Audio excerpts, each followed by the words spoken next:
Pete, can you hear me outside?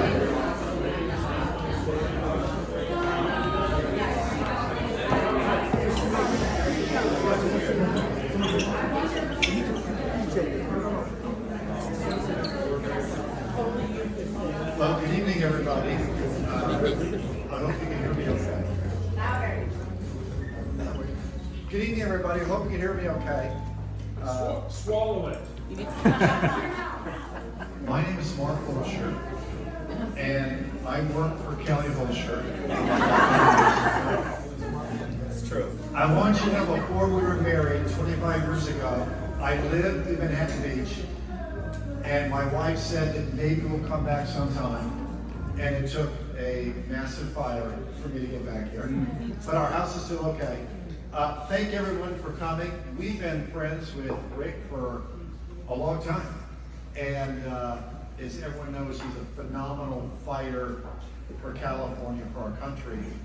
And I first also want to introduce our co-host, who claims he's not a co-host. So George Dennis is a co-host. The first time I've been involved in something where I say, hey, I'm your co-host. He said, I'm not a co-host. I said, no, Rick says you're a co-host. I think he's afraid Rick's going to ask him for some more money. So I'm publicly announcing him as a co-host. Okay, so I'll double my check. Yeah. Thanks for that. There we go. I love Rick, and thanks for hosting us. Say, there we go. I'm going to turn it over to my wife, Kelly. So about half of you here are friends of ours for long term. The others are people we've just met. We're so happy you come to our house, and we really appreciate you being here. The half of you who know our family and know us well are fully aware that Kelly did all the work for this and planned and organized it. So I'm going to pass it over to my sweet bride, and she's going to introduce Ray. I'm usually just better on script, right? That way I don't get the from my husband and then I know exactly what I'm going to say. Anyway, I just want to reiterate what my husband said and thank everyone for coming here tonight. We're really happy that you guys are here. And I just want to start by asking how many of you have either lost your home in the recent fires or know someone who has? Wow. It's a lot of us. A lot of us. Thank you for raising your hands. It's deeply personal for so many of us, and it reminds us just how close to home these disasters hit. Not in miles, but in hearts, in families, and communities. My friends, this did not need to happen. What we experienced was a catastrophic failure. A failure of preparation, a failure of leadership at both the local and state levels. And sadly, the fire in Pacific Palisades and Altadena is just one example on a long list of ways our elected officials have neglected to do the basics.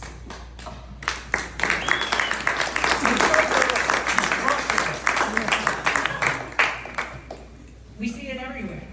Forest management ignored, our public schools sliding from the best in America to among the worst. Crime is far too high and punishments far too low. And even the small things, trash piling up along our freeways and our streets, graffiti everywhere, potholes left undone for years. These aren't luxuries. These are basic services that we as taxpaying citizens are entitled to. And they're not being delivered. So as a mom of 5, I've watched our kids lose too much. First to the lockdown years, and now the fires that have taken our schools, our churches, our playgrounds, and our beloved community. That grief is real, and many of you I know feel the same way too. I'll be honest, I've been really angry for my family and for so many of my friends who've lost everything. And all I can say is, don't mess with the mama bears. Because when mama's mad, there's nowhere to hide.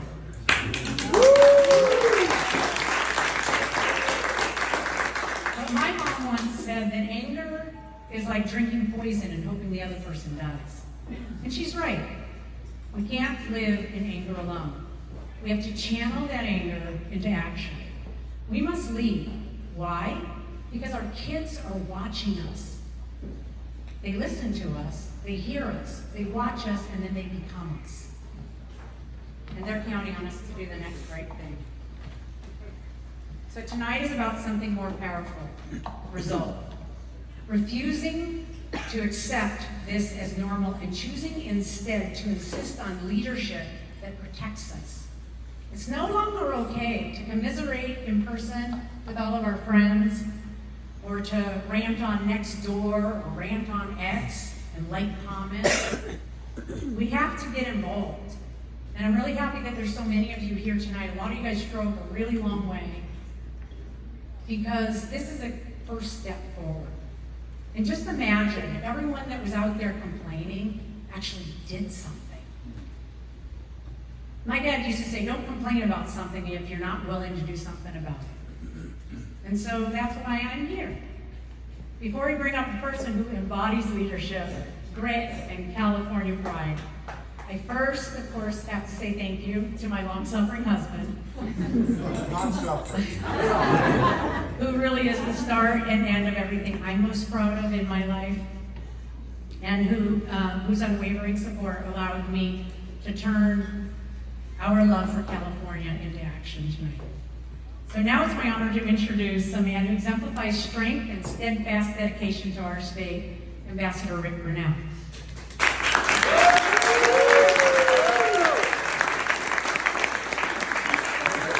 As first ambassador to Germany, later as acting director of national intelligence, and now as special presidential envoy for special missions.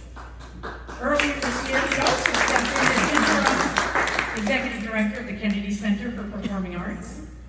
And way before this long list of titles, he even worked for the mayor of San Diego, pushing to protect our coastline and advocating for updating our outdated storm drains. I say that because it's really pretty crazy that in Santa Monica we still have the same issues with storm drains that we've had for decades. So listen, when he's not rescuing hostages around the world or fighting for a restored California, you'll probably find him walking his dog on the Strand or bouncing between sleigh restaurants. He's married to an amazing, talented, intelligent husband, Matt.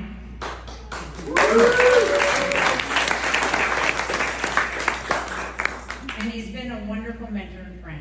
So please join Mark and me in giving a warm welcome to our friend, Rick Grinnell.